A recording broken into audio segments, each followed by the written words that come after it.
안녕하세요. 서플란트 치과 원장 박보관입니다. 오늘은 지난 시간에 이어서 잘못된 임플란트에 대해서 이야기해 보려고 합니다. 제가 말씀드리는 원인이 100%라고 말씀드리기는 힘들 수도 있겠지만 항상 임상에서는 100%를 말한다는 게 쉬운 일은 아닙니다. 하지만 어느 정도 우리가 생각해 볼 부분은 있지 않나 라는 부분을 짚고 넘어가려고 합니다. 보면서 설명드리겠습니다. 이분 같은 경우에는 지금 갖고 있는 임플란트들이 다 염증이고 있는 상태인데, 이 아래도 염증이고, 그런데 지금 초진 사진을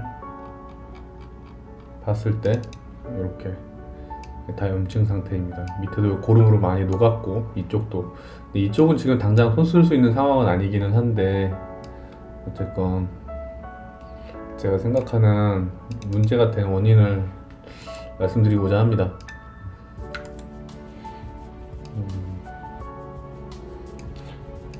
이분 같은 경우에는 지금 이쪽 임플란트가 제 추측컨대 너무 두꺼운 임플란트가 들어가지 않았나 라는 생각을 해봅니다. 아래도 마찬가지. 보통 이제 상부에서 위쪽에서 봤을 때 어느 정도 두께가 있으면 밑에도 있을 거라고 생각하는 경우들이 많은데, 사실 제가 잇몸을 열어서 수술을 꼭 고집하는 이유도 그리고 CT를 찍어보고 확인을 하고 하는 이유는 본의 뼈의 어떤 기울기라든지 퍼지는 확산 정도, 이렇게 기울기를 꼭 봐야 합니다. 예를 들면 어금니 같은 경우에 하악 어금니, 아래쪽 어금니 같은 경우에는 이렇게 뼈가 있고 두께가 꽤 나오는 편입니다. 그래서 임플란트를 심었을 때 어느 정도 임플란트가 이렇게 뼈 양쪽으로 혈류가 잘 흐르고 이런 쪽으로 해서 잘 식립될 수가 있는 반면에 위턱은 특히나 주의를 해야 되는데, 그 이유가 뭐냐면 예를 들면 여기 코가 있고 입이 있고 이제 여기에 이제 뼈 모양이 있기 마련인데, 위턱 같은 경우 좀 과장해서 그려보겠습니다. 위턱 이런 경우에는 코가 있고, 위턱 같은 경우에는 이렇게 이제 염증 때문에 빠졌다면 더더욱 뼈 모양이 불규칙한 경우들이 많은데, 이렇게 이제 이쪽은 이제 입천장, 뒤쪽은 입천장이고 옆쪽은 이제 코로 향하는 쪽인데, 이렇게 이제 뼈가 많이, 이쪽 두께가 많이 얇아져 있다거나 그런 경우들이 많습니다. 그래서 만약에 이 상황에서 두꺼운 임플란트를 그냥 내 고집대로 심었다라고 했을 경우에 이렇게 바깥쪽으로 넘어가는 경우도 있고, 그리고 끝쪽에 가서 이런 쪽에서 혈류가 좋아지지 않기 때문에, 끝쪽에도 혈류가 좋지 않기 때문에 끝쪽에서 본루스가 당연히 뼈가 녹을 수밖에 없는 상황이 오기도 합니다. 그렇기 때문에 더더욱 뼈의 두께나 모양이나 방향이나 주행 방향을 잘 봐야 되고, 그런 의미에서 봤을 때 전치부에 너무 두꺼운 임플란트를, 물론 이제 환자분이 갖고 있는 뼈가 두껍다면 충분히 두꺼운 임플란트를 심는 게 맞는데, 그래서 특히나 이제 맨 앞니 말고 양쪽 옆으로 갔을 때 임플란트들이 조금 두꺼워질 수 있는 여유는 있기는 하지만, 어쨌거나 앞니는 이렇게 뼈 모양 자체가 상당히 좀 개인차가 크고, 그 전에 어떻게 빠졌냐에 따라서 그 원인이 다양할 수가 그 모양이 다양할 수가 있습니다.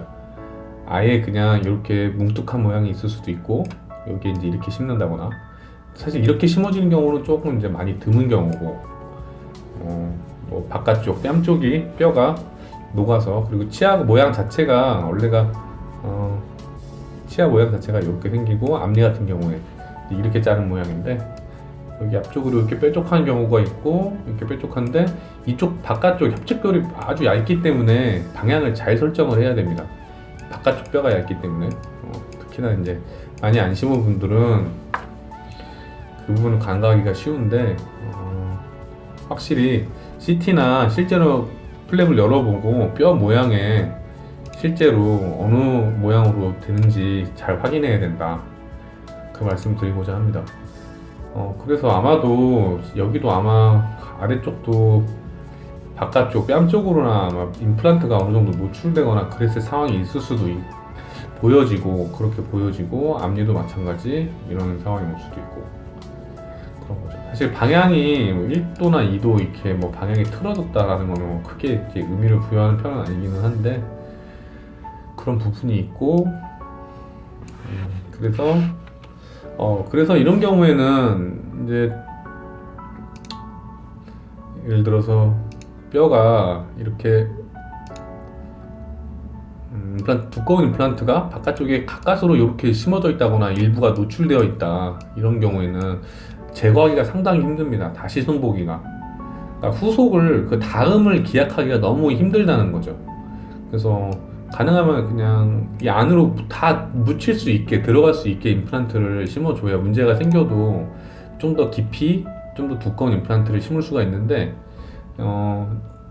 아마 추측컨대 이심은 원장님은 누군지는 뭐 제가 알 수도 없고, 그분을 뭐 언급하려고 말하는 거는 굳이 아니긴 하지만, 어쨌든 되게 두꺼운 임플란트들을 과감하게 심으셨다라는 느낌이 있습니다. 되게 자부심이 강했을 것 같고, 근데 그런 거에 비하면 보철물이라든가, 예를 들면 이 보철물의 깨끗한 정도라든가, 이런, 지금 보철물은 여기 있고, 그리고 보철물 아래 집어넣는 지대주는 여기 있는데 좀 위치 차이가 납니다. 이렇게도 좀 제작하는 거는 저는 별로 선호하진 않는데, 기성에 있는 지대주를 그대로 쓰고 거기에 그냥 보이는 만큼만 임플란트를 이렇게 보철물을 제작을 한 형태이고, 그래서 이런 형태는 좀 지양이 되어야 합니다. 이건 바람직하지 않죠. 이거는 문제가 생겨서 어떻게 제거하기가 너무 힘들고, 제거한다고 해도 남은 뼈가 얼마나 남을지를 감당을 할 수가, 다음에 하시는 분이 감당을 할 수 있을까, 과연 이런 형태를. 그래서 지나친, 어쨌든 본인이 이제 이 영상을 볼 리는 전혀 가능성은 아예 없고, 심었던 분이 아마도 앞니면 앞니에 맞는 사이즈, 어금니면 어금니에 맞는 사이즈를 심어야 되지 않을까. 그래서 중요한 건 어쨌든 다음 사람이 무언가 해볼 수 있게 그런 모양을 만들어주는 것도 꽤 저는 중요하다고 생각을 합니다. 예를 들면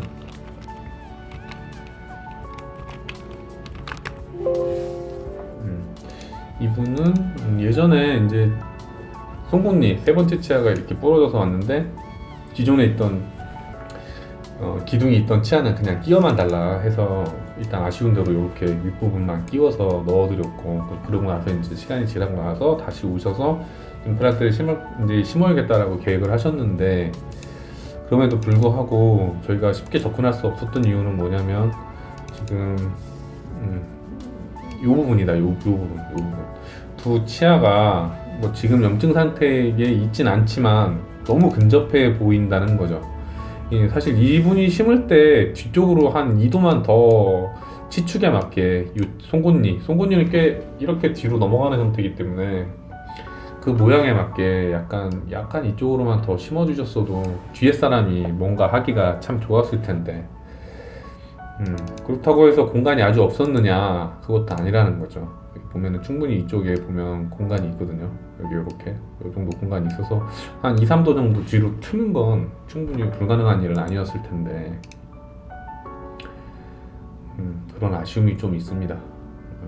그래서 어떤 임플란트가 막 너무 잘했고 너무 훌륭하고 라고 보다는, 이제 보통 사람들이 하는 게 평균이 있기 때문에 그 평균에서 크게 벗어나지만 않아줬으면, 그리고 어떻게 보면 치과 의사끼리도 서로가 어떻게 보면 배려할 수 있는 부분이기도 하고, 이제 한번 심고 나서 이제 어쩔 수 없다라고 생각을 당연히 들고 더는 어떻게 손을 안 보셨겠지만, 어쨌든 이리저리 엑스레이를 아무리 찍어봐도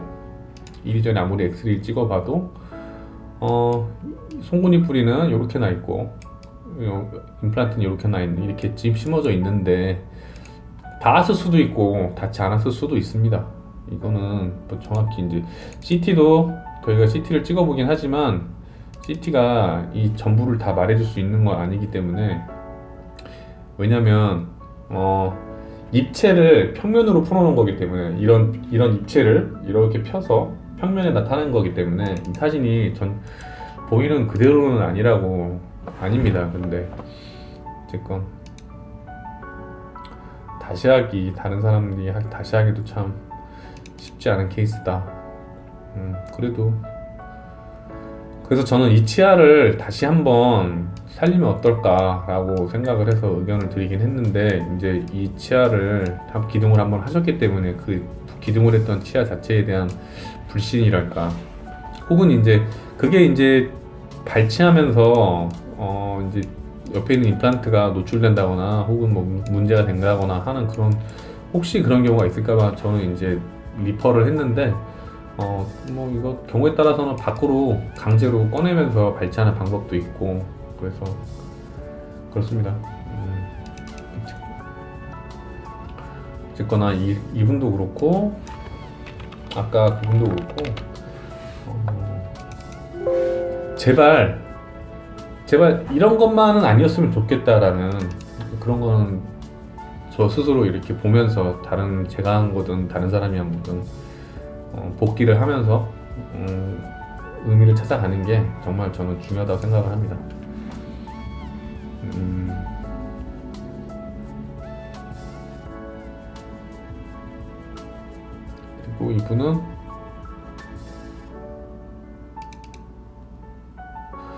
그리고 이분은 뒤쪽은 이렇게 고리식을 해서 마찬가지로 들어갔고, 어쨌건 가장 중요한 건 제 생각에 임플란트가 가장 중요할 수 있는 부분은 일단 뭐 기본적인 어느 위치에 어떻게 심어서 어느 정도 두께를 심어서 뭐 어떻게 각도 심겠다, 뭐 그런 것도 중요하긴 한데, 좀 더 디테일하게 들어가자면 임플란트가 내 몸과 유착이 되려면 그 상처가 치유가 돼야 됩니다. 치유가 되려면 혈류가 좋아야 돼요. 혈류가 좋아야 되고, 발치와 식립을 할 수 있는 이유도 혈류가 비교적 그냥 치유된 곳보다는 혈류가 좋을 수 있는 가능성이 있기 때문에 거기서 뼈가 생겨날 확률이 생기는 거고, 그거에 기대어서 내가 발치 식립도 하고 하는 겁니다. 그런데 보통 이제 초심자들이 가장 실수할 수 있는 부분이 뭐냐면, 나는 원칙에 따라서 뼈가 있고 임플란트를 심었어. 나는 임플란트를 심었으니까 잘 됐네. 임플란트도 보이지 않고 괜찮네. 하지만 경우에 따라서는 혈관이라든지 저희가 이제 일정 꽤 높은 식립 토크로 뭐 심게 되는데, 뭐 이렇게 35N 이게 심게 되는데 끝에서 혈류가 안 좋아질 수 있다는 거죠. 그래서 사이즈 선택에서는 꽤 중요하다. 어떤 분들은 뭐 다른 이제 임플란트 시스템에 대한 이야기도 하시는 분들도 있기는 하지만, 어떤 제품이든 어떤 회사든 다른 원장님들은 혹시나 어떤 특정 제품들을 많이 사용하고 있다는 거죠.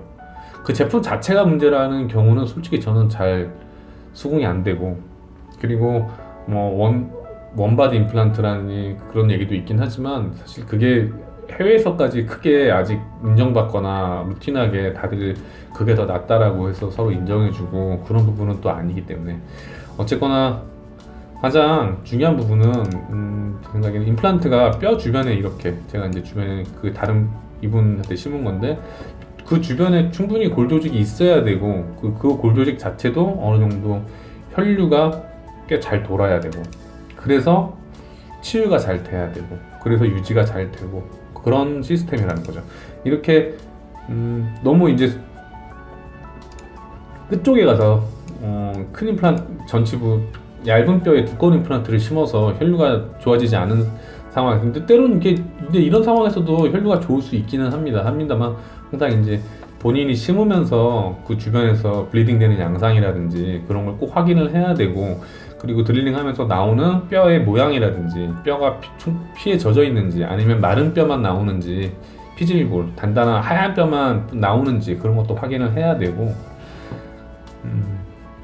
그런 아주 정말 이러면 안 되겠다라는 부분들을 짚어 나가는 게 좀 중요하지 않나. 제 이야기를 다 알아들을 수 있는 분이라면 뭐 진작 잘하고 다 계시겠지만, 임상에서 보면 그러지 않은 분들도 꽤 많기 때문에 안타깝습니다. 문제가 생겨서 뭔가 다시 해보려고 해도 그 길이 너무 좀 순탄치가 않고, 그래서 저희가 CT를 찍어보고 제가 혈류나 혈액순환 뭐 이런 그 부분에 있어서 말초에 있어서 순환을 중요하게 여기는 이유는 그런 이유입니다. 그래서 경우에 따라서는 하치 쪽을 그 파노라마 상에서 아래 턱뼈 부분에 무슨 과하게 경화된 피질골 양상, 이렇게 뿌연 양상이 보인다면 그쪽은 혈류가 좋지 않을 거다라고 예상을 해야 되고, 그게 어느 부위든지 간에 파노라마 상에서 기본적으로 확인을 하고 접근을 해야 합니다. 이쪽으로 이제 어떤 외부 자극이든 내적인 요인이든 간에 이 안쪽에서 과하게 경화된 조직들의 양상이 파노라마 상에 보이는데, 그래도 밑에 있는 신경이라는 거리가 있으니까 나는 충분히 괜찮겠어라고 접근하면 큰 구렁텅이에 빠질 수 있다는 거죠. 보여드리겠습니다. 이런 경우입니다. 아마도 여기 지금 보면은 과하게 경화된 조직 양상이 보이는데, 여기는 일반적인 뼈가 아니라는 거죠. 일반적인 뼈가. 그리고 예전에 심었던 임플란트인데 여기는 다 뼈가 주변이 다 녹아있고, 다 녹아서 아마도 제 생각에는 이쪽에 염증이 계속 되다 보니 이 염증에 대한 방어작용으로 아마 이쪽 우리 몸이 강하게 방어망을 치는 그런 의미에서 이쪽으로 방어망을 만들고 과하게 경화된 조직 양상을 보이지 않을까. 저분도 상급병원에 저희가 리퍼를 했습니다. 절대 쉽게 접근해서 안 되는 케이스고, 이런 걸 볼 수 있는 안목이 있어야 합니다. 왼쪽 하방 같은 경우에는 뭐 어려운 거 없이 이쪽으로 진행하실 수 있는 경우입니다.